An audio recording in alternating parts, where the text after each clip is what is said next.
పండిస్తామని చెప్పి కూడా నేను మీకు తెలియజేస్తున్నాను.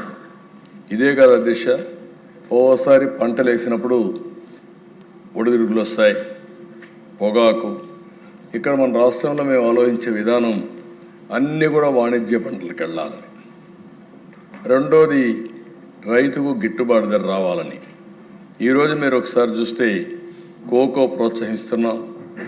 ఏలూరు దగ్గర రాబోయే రోజుల్లో కోకో సిటీ ప్రపంచంలో మొట్టమొదటి సిటీ ఏలూరు దగ్గర వస్తుందని చెప్పి కూడా నేను మీకు తెలియజేస్తున్నాను. కాఫీ, అరకు కాఫీ ఇది ఒక గ్లోబల్ బ్రాండ్గా తయారయ్యే పరిస్థితి వచ్చింది. మన ప్రాంతంలో గిరిజనులు పండించే అరకు ప్రపంచవ్యాప్తంగా పాపులారిటీ వచ్చే పరిస్థితి తీసుకొచ్చాం. పొగాకు, మామిడి, ఉల్లి, కోకో ఇబ్బందులు వస్తే 588 కోట్ల రూపాయలు వాళ్లకు మార్కెట్ ఇంటర్వెన్షన్లు ఇచ్చి వాళ్ళని ఆదుకున్నాం. ఇంకొక పక్కన దేశం మీరు ఒకసారి చూస్తే అక్వా దేశంలోని మనం నెంబర్ 1గా ఉన్నాం. ఇప్పుడు ఈ సంవత్సరం కూడా 17% గ్రోత్ రేట్ వచ్చింది. దేశంలో ఎగుమతుల్లో 34% మన దగ్గర నుంచి వస్తుంది. అందుకే అక్వా జోన్ని పెద్ద ఎత్తున అభివృద్ధి చేసి, ఇంత మునుపు మాయమాటలు చెప్తే ₹1.50 యూనిట్ కరెంట్ ఇచ్చి మళ్ళీ అక్వాని రివైవ్ చేసిన ఘనత ఎన్డీఏ ప్రభుత్వానికి దక్కిందని చెప్పి కూడా నేను మీకు తెలియజేస్తున్నాను. దీంతో నాకు ఏమాత్రం అనుమానం లేదు. ఇప్పుడు మీరు చూసి చేపల ఉత్పత్తిలో 29%, రొయ్యల ఉత్పత్తిలో 75% మన దగ్గరనే ఉంది. రేపు రాబోయే రోజుల్లో అమెరికాలో కూడా మనకు నిన్న మొన్న మీరు చూసినప్పుడు ట్రేడ్ డీల్లో అక్వాకల్చర్కి మళ్ళా టారిఫ్ కూడా తగ్గించే పరిస్థితికి వచ్చారు.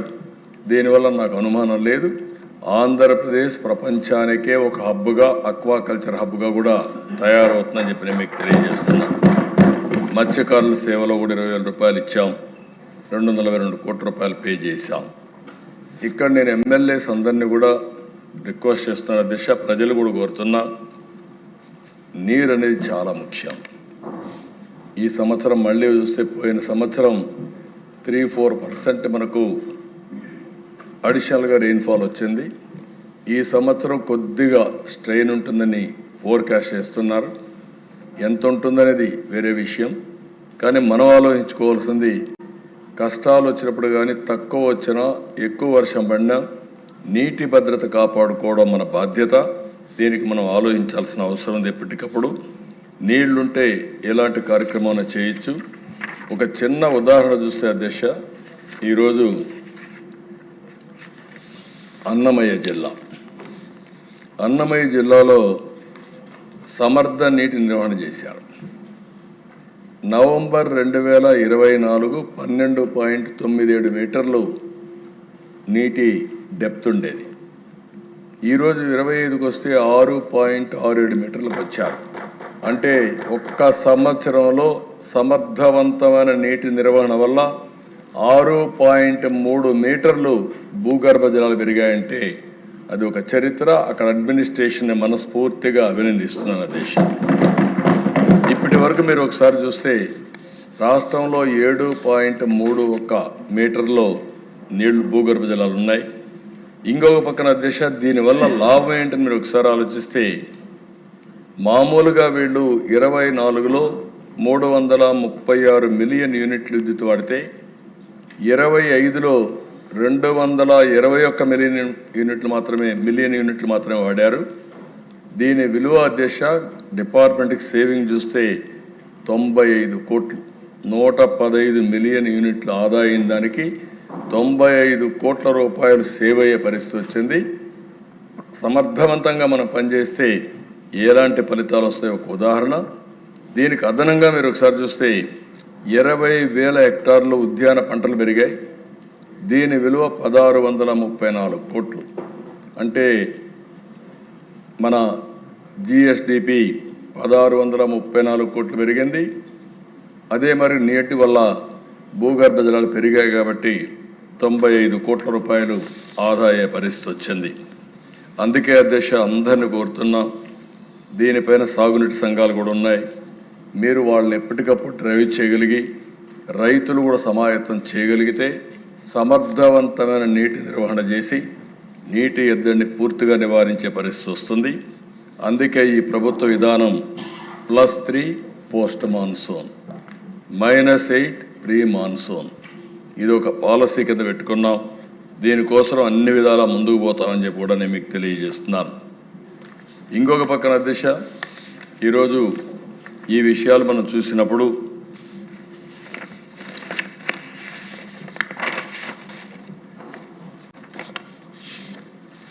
నేను ఒకటే రైతులందరికీ విజ్ఞప్తి చేస్తున్నా, ఎక్కడికక్కడ ఇప్పుడిప్పుడు దీనికి అవసరమైనటువంటి మెకానిజం పెట్టాం, టెక్నాలజీ అంతా కూడా ఇంటిగ్రేట్ చేశాం. ఇవన్నీ ఇంటిగ్రేట్ చేసి రాబోయే రోజుల్లో రైతులకు పూర్తిగా అండగా ఈ ప్రభుత్వం ఉంటుందని మరొకసారి ఈ శాసనసభ ద్వారా అందరికీ విజ్ఞప్తి చేస్తున్నా.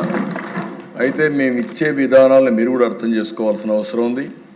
ఉదాహరణకు ఒకసారి ఆలోచిస్తే దిశ, టెనెంట్ ఫార్మర్స్, ఓసారి టెనెంట్ ఫార్మర్స్ కూడా అంటే ఊహించని దానికంటే ఎక్కువ పంట వేసేయడం, ఒక్కొక్క 40 ఎకరాలు 30 ఎకరాలు వేసేయడం, దీనివల్ల ఓసారి నష్టం వస్తే కోలుకోలేని దెబ్బతినడం, ఇలాంటి సమస్యలు కూడా వస్తున్నాయి. ఏది చేసినా ఒక పద్ధతి ప్రకారం చేయడం, టెనెంట్ ఫార్మర్స్ కూడా ఆదుకోవడానికి ఎంతవరకు చేయాలో చేస్తాం. వాళ్ళల్లో కూడా పరిమితులు పెట్టుకొని చేస్తే చాలా బాగుంటుందని వారికి కూడా విజ్ఞప్తి చేస్తున్నాను. రెండో అతి ముఖ్యమైన ప్రోగ్రాం దిశ, ఇండ్లు. మీరు కూడా మీ ఆవేదన చెప్పారు, నేను ఆ విషయాలన్నీ ఇక్కడ మాట్లాడలే. కానీ అప్పుడు జరిగినటువంటి అవినీతి, ల్యాండ్ ఎక్విజిషన్లో, అదే మరిగా హౌసింగ్లో చాలా అవినీతి జరిగిందని అనేక ఆరోపణలు ఉన్నాయి.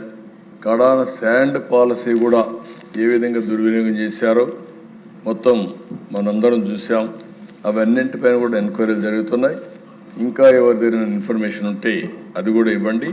అవన్నీ తీసుకొని తప్పకుండా చట్టపరంగా ఎవరు తప్పు చేసినా తప్పించుకోలేని విధంగా శిక్షిస్తామని చెప్పి నేను మీకు తెలియజేస్తున్నా.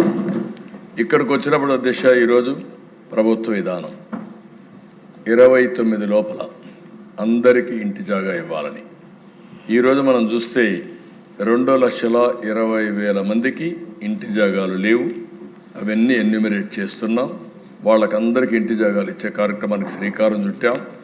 పట్టణ ప్రాంతాల్లో 2 సెంట్లు, గ్రామీణ ప్రాంతాల్లో 3 సెంట్లు, ఎక్కడన్నా కానీ ఇంటి జాగా దొరక్కపోతే అపార్ట్మెంట్స్ కూడా కట్టించి 1+2 గానే మరి కట్టించి అందరికీ ఇల్లు ఇవ్వాలనేది ఈ ప్రభుత్వం యొక్క డెసిషన్ అని చెప్పి కూడా నేను మీకు తెలియజేస్తున్నా. ఈ సంవత్సరం డిసెంబర్ వరకు, లాస్ట్ ఇయర్ అయితే మీరు చూశారు, ఇప్పుడే రాయచోట్ల నేనే వెళ్ళి 3 లక్షల ఇండ్లకు ఆ రోజు ప్రారంభం చేశాం. ఈ సంవత్సరం ఉగాది మార్చి కంటే ముందు, ఉగాది కంటే 2 రోజుల ముందు 3 లక్షల ఇండ్లు గృహప్రవేశాలు చేస్తామని చెప్పి మీకు అందిస్తున్నాం. అదే సమయంలో జూన్ 2026 2,50,000 చేస్తాం. అదే మరి సెప్టెంబర్లో ఇంకొక 2,10,000 చేస్తాం. ఈ ఒక్క సంవత్సరంలోనే 26 లోపల 10,60,000 ఇండ్లు పూర్తి చేసి గృహప్రవేశాలు చేస్తాం. ఇది కాకుండా అధ్యక్ష, ఇప్పుడే మంత్రి గారు చెప్పారు, అడిషనల్గా దగ్గర 6 నుంచి 7 లక్షల ఇండ్లు కట్టాల్సిన అవసరం ఉంది. గవర్నమెంట్ ఆఫ్ ఇండియా కూడా మొన్నే ఆ పోర్టల్ కూడా ఓపెన్ చేశారు. ఎలిజిబుల్ పర్సన్స్ అందరినీ కోరుతున్నా, ఇప్పటి వరకు ఇళ్ళు రాని వాళ్ళందరూ అప్లై చేసుకోండి. వాళ్ళు కూడా ఎగ్జామిన్ చేసి మేము కూడా పర్సూ చేసి అందరికీ, ఇల్లు లేని వారందరికీ ఇళ్ళు కట్టించే బాధ్యత అటు కేంద్రం ఇటు రాష్ట్రం 2 ప్రభుత్వాలు తీసుకుంటామని హామీ ఇస్తున్నా. ఇప్పుడే వారు చెప్పినట్టు ఎస్సీలకు కానీ, ఎస్టీలకు కానీ, బీసీలకు కానీ, మైనారిటీకి కానీ అదనంగా కూడా ఆర్థిక సహాయం చేస్తున్నాం. ఈ ప్రభుత్వ విధానం ఒకటే, పేదవాళ్ళందరికీ ఇల్లు కట్టించాలని, ఒక భద్రత, ఒక భరోసా ఇవ్వాలని ఆలోచనతో ముందుకు పోతున్నాం. తప్పకుండా ఇది కూడా చేస్తామని చెప్పి తెలియజేసుకుంటూ, రాజకీయ కక్షలంటే దిశ 2019 దగ్గర 2,70,000 ఇండ్లు కట్టుకున్నారు. దగ్గర 913 కోట్ల రూపాయలు ఖర్చు పెట్టారు. ఆ రోజు తెలుగుదేశం పార్టీ హయాంలో స్టార్ట్ చేశారు కాబట్టి కక్ష కట్టి వాళ్ళకి డబ్బులు ఇవ్వకుండా ఇబ్బంది పెట్టే పరిస్థితి వచ్చారు.